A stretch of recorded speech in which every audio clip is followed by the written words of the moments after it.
This is K-Pop Sunday, brought to you by the K-Pop Sundays before you have to go back to work on Monday. We are your hosts, Old R, Min, and JR. Hello! Welcome to episode 36, or season 2, episode 7, because I cannot decide how I want to do it, so we do both. Anyway, today we're gonna continue our topic from last week, which is IU. So we're gonna start off in the year 2013, and I think we're gonna talk about her career up until about 2017, so there will be yet another IU episode in about 2 weeks. So, isn't that fun? The beginning of the year 2013 started with little public exposure, though IU was confirmed for her first ever leading role in the weekend K-drama You Are the Best, Lee Sun-shin. Playing the main lead, IU took on the spunky Lee Sun-shin, a character that goes through a lot of hardship and eventually becomes an actress. She starred opposite Yoo Young-suk, who was also a rising star at the time. The show did fairly well and garnered a lot of positivity and awards. It allowed IU to show off her skills in a broader way than on Dream High, and in doing so set her on a path to success within acting, on top of her already impressive upward movement in the music industry. She also had a couple of Japanese releases, but IU's 2013 Korean comeback was actually set for the spring, as her company had stated in a January announcement that she would be focusing on music, regardless of the fact that she was being called on for TV show auditions. And this obviously didn't happen, especially because her first starring role was near the beginning of the year and went on for 50 episodes, as it was a weekend drama. And the constant pushbacks of this comeback were very well worth it, because the quality of this release is unlike anything she had put out yet. IU finally made her comeback on October 8th, 2013 with the full album Modern Times. To us, this album really sees a shift in IU's music style. It is more mature and has a different feel to it. She takes a lot of classic music genres and updates them slightly. The title track, The Red Shoes, is a perfect example of this, with big brass sounds and a bouncy beat. The main male lead in the 8-minute-long music video was a fairly unknown model turned actor, Jang Ki-young. He's since shot to stardom, along with appearances by the Peppertones, He Nam-hoon, Yoo Hyo, and Fi Fan. Continuing her streak of perfect all-kills, this track also received one. The incredible thing about this album is that it is very jazz-heavy, and that is unlike anything that was being put out during this time. The fact that it did so well is a testament to her fanbase, both casual and diehard. After listening to this album, it's understandable why Lee Hyori crowned IU as her successor. Make of that what you will. To finish off her already very packed year, as you'll recall up to this point, she led a weekend K-drama, released 2 Japanese single albums, and a full Korean album. She starred in another K-drama, Belle Almi, aka Pretty Man, and released a repackaged album entitled Modern Times, Epilogue. The show was highly anticipated, and the repackage's title track, Friday, gave her her 5th perfect all-kill. Award season found her taking in prizes at the KBS Drama Awards and the Melon Music Awards. Though she was nominated at quite a few other ceremonies, it turned out to be a much more quiet end of the year for her.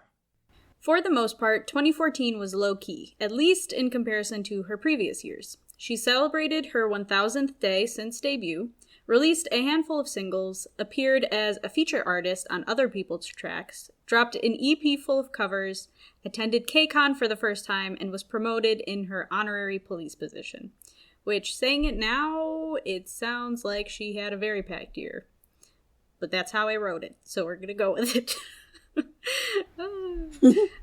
In regards to the EP, entitled A Flower Bookmark, it was released on IU's birthday, May 16th, 2014. This extended play was unlike anything she had released up to this point because it was not actually full of her songs, but rather a collection of covers. She had released covers unofficially in the past, and the positive response from fans led her to make this compilation. She chose music from the 80s and 90s and even had a couple of the original singers feature on the songs, including veteran singer Kim Chang-won and 90s sensation Cologne. The title track, My Old Story, received a music video which featured actor Choi Woo-shik, who some of you may know from Parasite, as her love interest. The melancholy feel of it really set the tone for the rest of the album. Many found it to be a serene release and thought it was refreshing given the upbeat music scene during that time. The album did incredibly well given the fact that she did not actually promote it, and it even ended up topping the chart for multiple days. So, we want to briefly talk about IU's mindset during this time.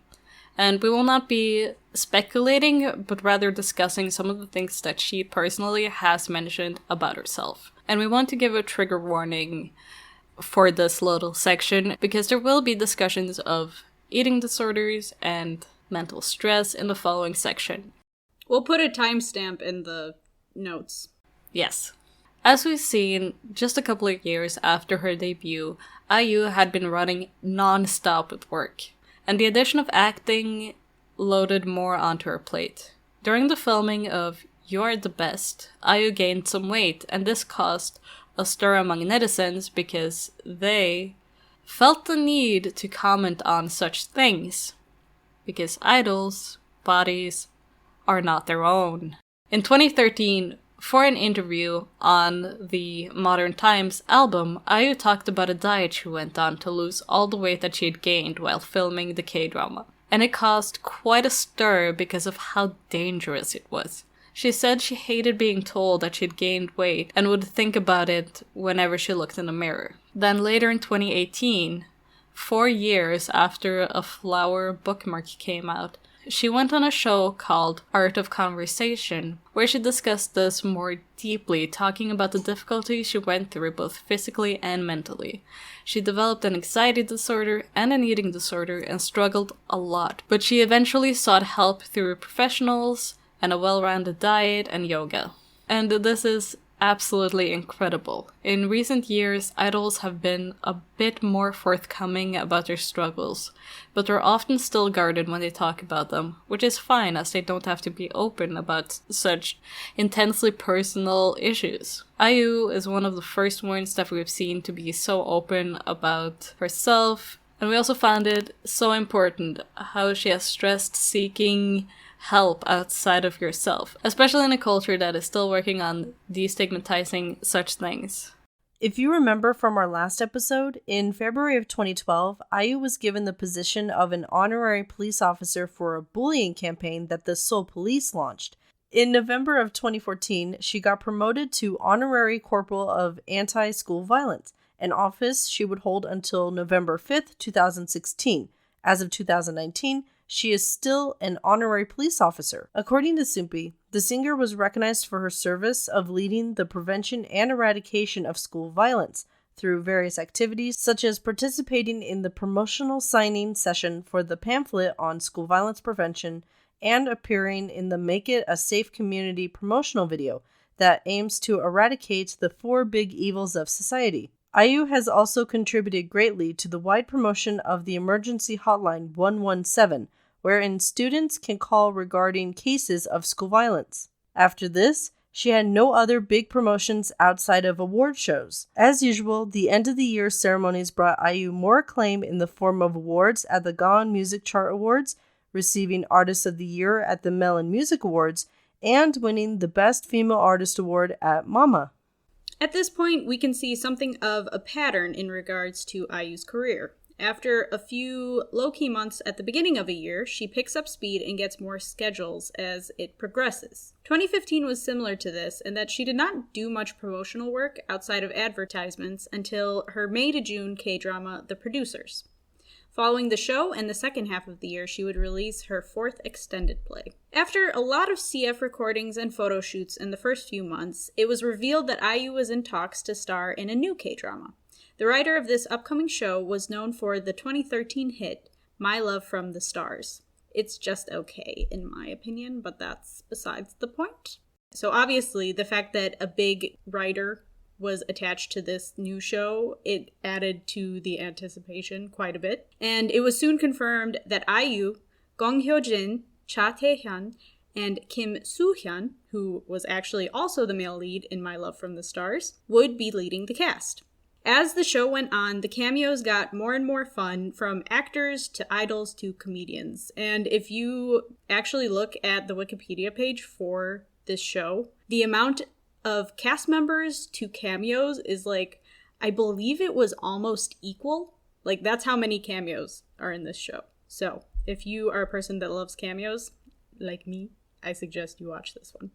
The plot follows a bunch of variety show producers working together to make a TV show. IU plays an idol named Cindy that has been forced to keep her emotions under wraps for her entire career, though throughout the show she slowly opens up. This character is very different from her past ones because she definitely does not start off as likable, though you do become endeared to her by the final episodes.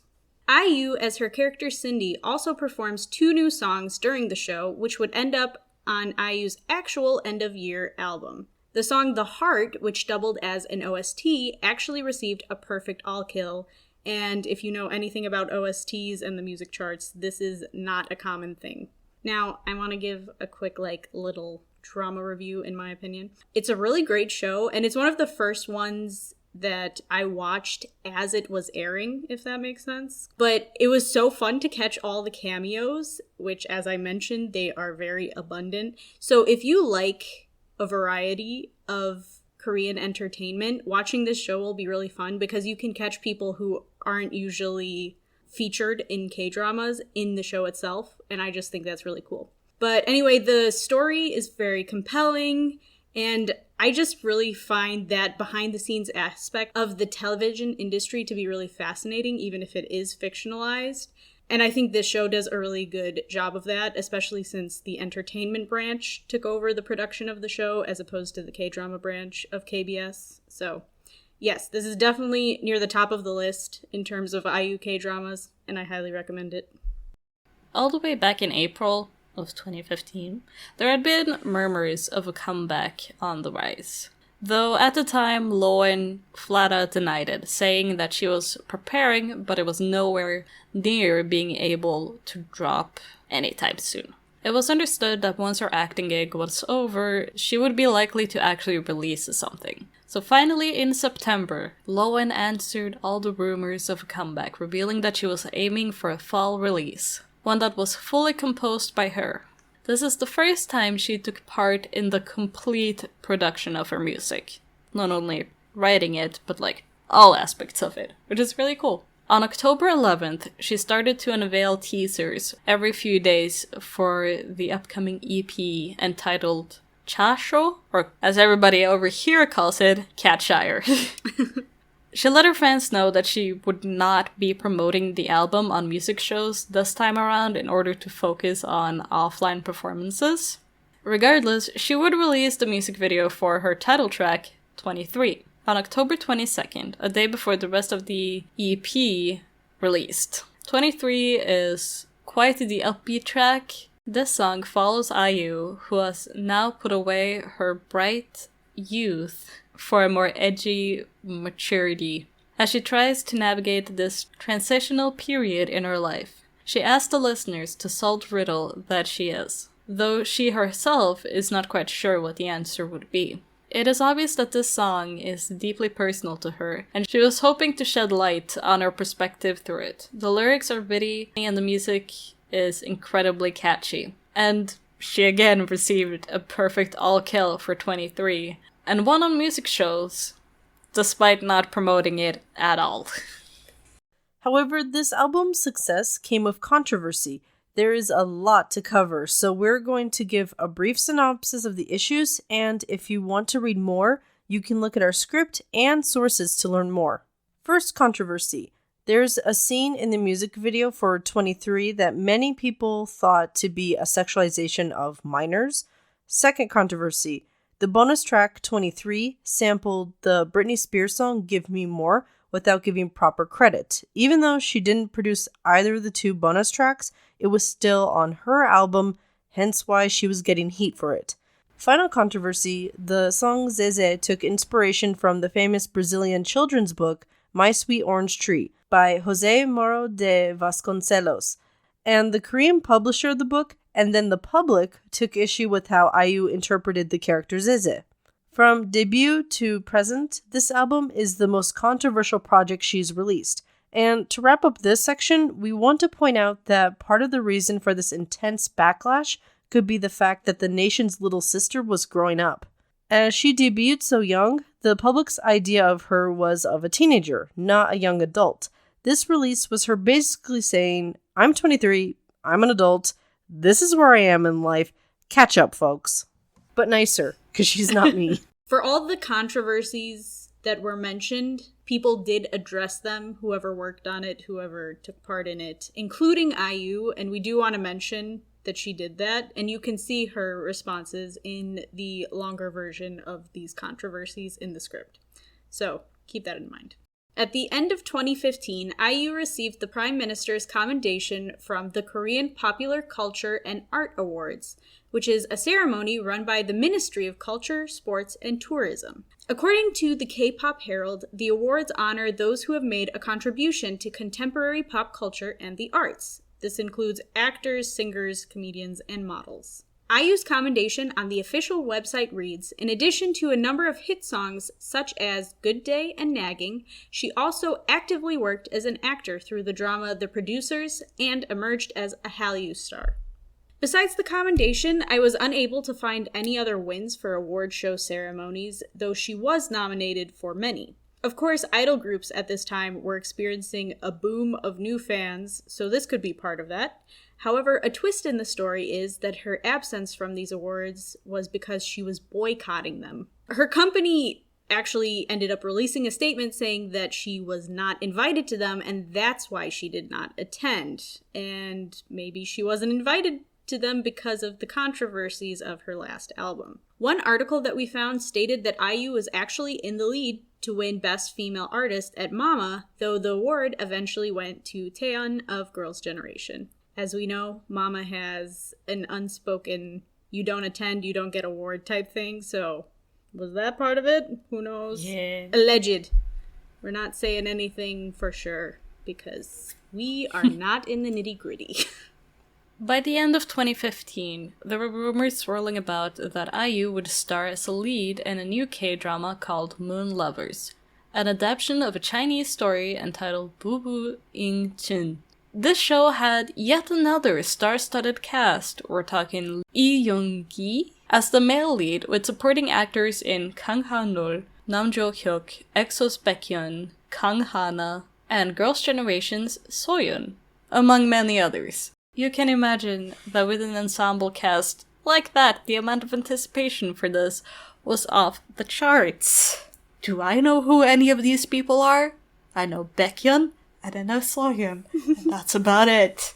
Because I'm the one that doesn't watch dramas. Anyway. Another interesting aspect of this show was the fact that it was entirely pre-produced. Which, today, that's not entirely uncommon. But you who might be new and might not know yet, many K-dramas were filmed in conjunction with the release. This means that up until the last few weeks of aired episodes, they're still filming the show. This allows for writers and producers to take into account that the audience really enjoys a character or really hates one, and in turn they can adjust the script accordingly. You can probably tell that this was a hot mess back in the day. And there's definitely some dramas where you can tell that this was the method it was being filmed with. Yes. Oh, yes. Because the story is not really there. Anyway, this becomes especially interesting with a show like Moon Lovers because the ships were very intense. The filming began early in the year, like we're talking late January here, and ended up wrapping on July 1st.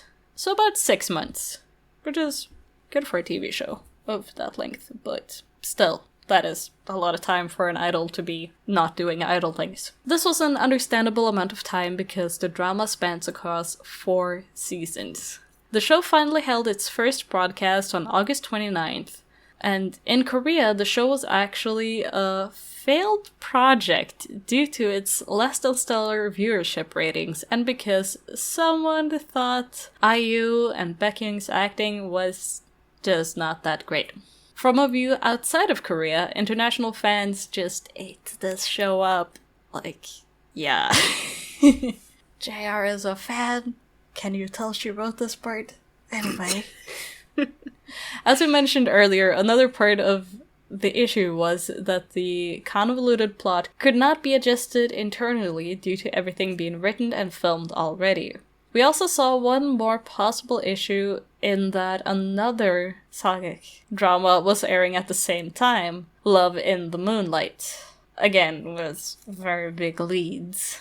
That being said, the love for this show still goes on, with fans begging for a second season to this day. This is because the ending was open and able to be interpreted however the viewer desired. Lee Young-gi and IU have even recently said that they're open for the idea of a second season, so who knows? Maybe we'll see what happens in the future.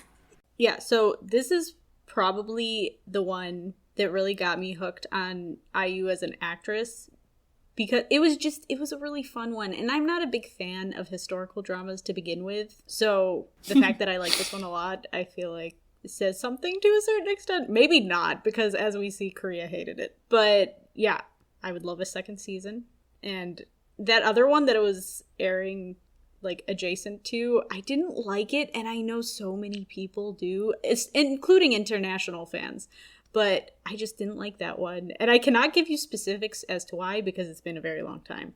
But Moon Lovers had incredible OSTs that I still listen to this day. Really beautiful costuming, a fun cast, and there was just a great community of people loving it. And I just think that's great. So I do recommend this one, but it is 20 episodes long, which I think probably also contributed to the fact that it wasn't well received, because it does kind of drag a little bit. But maybe I'll do like a list of my favorite IU shows and post it when this is all done. Given the intensity of the year, IU did not release any official albums or EPs. She did drop a single track through her fan cafe in April, and then later in the year she featured on comedian duo Donnie and Connie's song, Decision. As far as awards go, she was nominated for a few music award ceremonies. She ended up winning in the drama categories. At the SBS Drama Awards, along with Lee Joon-gi, she won for Best Couple, as well as Most Heart-Wrenching Award. At the beginning of 2017, IU held a concert in Taiwan and delighted fans with the prospect of new music. Loan announced the album's late April drop date in March, and started to release information slowly, with 2 pre-release tracks slated for March 24th with the song Night Letter, and April 7th with Through the Night, which ended up getting a perfect all-kill. With her first full-length album since Modern Times, Palette was released on April 21st, 2017. If Cheshire was all about not being sure of yourself and looking for ways to navigate adulthood, then Palette is about finally coming into yourself as an adult. There were a lot of special things about this album.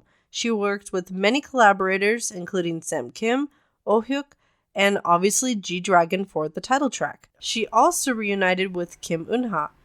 Music videos for Palette, Ending Scene, and 2 videos for the pre-release songs were dropped during the promotional period as well. This comeback marked her performances on music shows again for the first time in about 3 years, too. That's a long time.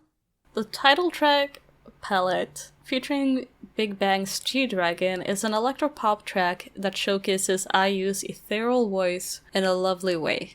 The lyrics show growth and maturity by telling the listener that she has discovered what she likes and dislikes, and in doing so has discovered more of herself as a person at the age of 25. Not only that, but she has respect and love for her past self as well. G-Dragon jumps onto the track with a chill rap to give her encouragement in who she is becoming, as he himself is 30 and a life senior, as Koreans sometimes put it. The music video places IU in multiple scenes that are all quite minimal, being a tone that fits the rest of the song. She of course took in a bunch of music show wins with the song, making 10 wins across the 4 programs. Earlier in the year, 2017 if you're not following along, around May, reports came out that K-pop icon Lee Hyori was going to star in her own reality show, in which she and her husband run a homestay. This was actually their own home in Jeju, where people could come and experience a healing vacation. Because it's in Jeju, that's where all the healing is done. Soon after reports of the show came out, it was announced that IU would be taking part in the show as well, essentially as Hyori's right-hand man, or woman, if you'd like. If you remember, we mentioned that Hyori gave IU her crown, so people were very excited to see these two powerhouses interact together. The show definitely delivered in this way. The pair obviously ran the homestay together, but they also had deep talks, cooked, and even did yoga together. Just great. That's what we love seeing women do. The show ended on high ratings with over 9% viewership. At the end of August, it was revealed that IU would be making yet another comeback this year, with a second album of remakes, fittingly entitled A Flower Bookmark 2, which was to be released on September 22nd. The title track, Autumn Morning, originally by Yang Hee-sun, was actually dropped on the 18th, the same day as her 9th anniversary since debut. As usual, upon release, she tore up the charts with high ranks and all kills, because she just keeps winning. And we love to see it. While IU did not officially act this year, it did not make 2017 any less busy. Some other happenings were her opening a fan club after 9 years of being on the music scene, which is crazy to me that she didn't have one before then. She also featured on an Epic High track, which ended up hitting the top of the charts. She was a guest on G-Dragon's Taiwan tour stop, and she actually also had him as a guest at her own concert during the year. With the end of the year also comes end-of-year award ceremonies, as usual. And after the success of Palette, it's no surprise that IU raked in the prizes from multiple award shows, and not just any prizes, daesangs. At the Melon Music Awards, she took in a daesang for the Best Album of the Year, as well as 2 other bonsongs, and eventually she would take home Best Pop Album at the Korean Music Awards and Record of the Year at the Seoul Music Awards, which are all the same thing for saying she had the best album of the year. But they have to have different names because creativity. There were also some smaller awards she won that year, but you can find those through a quick search. We're not going to name every single one. So to wrap up, IU's continued success is an incredible feat because, as we know, the music industry is ever evolving, and in doing so, that often leaves artists behind. But IU, who has been in the music industry well over 9 years now, has continually shown that she is able to grow and mature in her work, and we think that is what has kept her at the top of her game all these years. We will see more of this winning streak in the next episode, in which we will discuss her work from 2018 to the present day. Also in that episode, there will be a small reflective section in which we discuss her impact in general and on us, so please stay tuned. Min, please tell us the song of the day. So on September 19th, 2008, somebody might fight me and be like, oh no, it didn't come out on the 19th, it came out on the 18th. Well, this is what happens when you try looking for old music. One Wikipedia will say something, another will say something else. I've seen more for September 19th, than I've seen for the 18th, so I go for the 19th. Anyway, Sun Dambi, who was at this point called the female Rain, because Rain was big at this time and every solo artist would be compared to Rain. Anyway, she released the also creatively titled mini-album Volume 2, aka her second mini-album. I'm so glad we're done with the naming the mini-albums number 1, 2, 3, or 5. I know. Because it's a mess. There's so many artists that have named their things this back in the late 2000s. Ugh. Anyway, it featured the title track Crazy, which is iconic. And it has a very iconic chair dance, or a particular move. But the rest of the dance is also very iconic in general. And it very quickly became a trend of sorts, and a lot of other artists were covering it. A lot more were parodying it. But it became a pretty big hit. Like, there's a good chance you've come across the song once you come to the chorus. Like, once you listen to it and you heard the chorus, you might be like, oh yeah, I've come across this at some point. It's a great song. And it also features a male rapper voice, though it isn't... In the title of the song, it's not named as a feature, you just hear random male rapper, which also happened a lot in late 2000s K-pop, where you would just have a random dude say like 3 lines in any K-pop song and you wouldn't know who it was. Anyway, the mysterious rapper in the song is actually Shinhwa's Eric. But since this song came out in 2008, there are no official uploads of the music video for the song on YouTube, but there is still music core performances from 2008 officially posted that you can go watch, and you should, because it's a great song, Sondambi is beautiful, and it's a fun time. Does it sound like it comes from the late 2000s? Yes! Does that make it kinda hard to listen to if you only listen to very recent pop music? Yes! Should you still listen to it? Yes. It's good, okay? Let's do the trivia. We should have jingles. Somebody make us a jingle or 3. Last time I asked, do you know how Weezung originally had his original debut? And the answer is, he was a part of an idol group, believe it or not. In 1999, he was part of the group A4, which they lasted, I think, only about 2 years, but he left after the first album due to creative differences. And interesting fact, they are the only boy group from Dr. Music. Oh. So Dr. Music released Baby Vox, then A4, then they went into doing like Baby Vox, Rev, and then eventually Rania and Black Swan, as you guys probably know about them. But they also have another group that's co-ed called K Tiger Zero. I know absolutely nothing about them, just that they are active. Oh yeah, there's a taekwondo group. Oh, really? What? I know them too, then. Yeah, K-Tigers. That must be the taekwondo one. Yeah, A4 was the only boy group attempt the company made. And Weezung was a part of it. And I put a picture in the chat if you want to see young Weezung. He's the second from the left. Beautiful. They're pretty easy to find. Well, they're not easy to find. But they're pretty easy. Like, once you get, like, the Hangul, you can find a lot of stuff about them. And it's just hilarious to see, like, Weezung on these, you know, teeny bopper magazines that have, like bias information and stuff. Where it's, like, birthday, blood type. And, like, it goes on to, like, all, like, their, like, likes and stuff like that. And there's, like, a bunch of these magazines that just are really cute with him. And considering as he's pretty much just known as, like, powerhouse vocalist, it is hilarious to see him kind of like this. Because you don't normally see him as, like, being youthful. Yeah. You just think of him as, like, an R&B artist. So it's just... He was a main vocalist, I think, back then. But that's nothing compared to, like, how he's been doing since he's been solo. Cool. He was originally in an idol group. Nice. Hilarious. So... these solo artists, these big legends, they were also idols at some point. JR, take us away. Thank you for listening.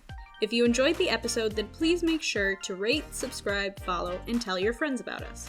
If you want to interact with us or just see more of our content, then you can follow us on Twitter at KPopSunbays or on our other social media platforms, which will be in the description.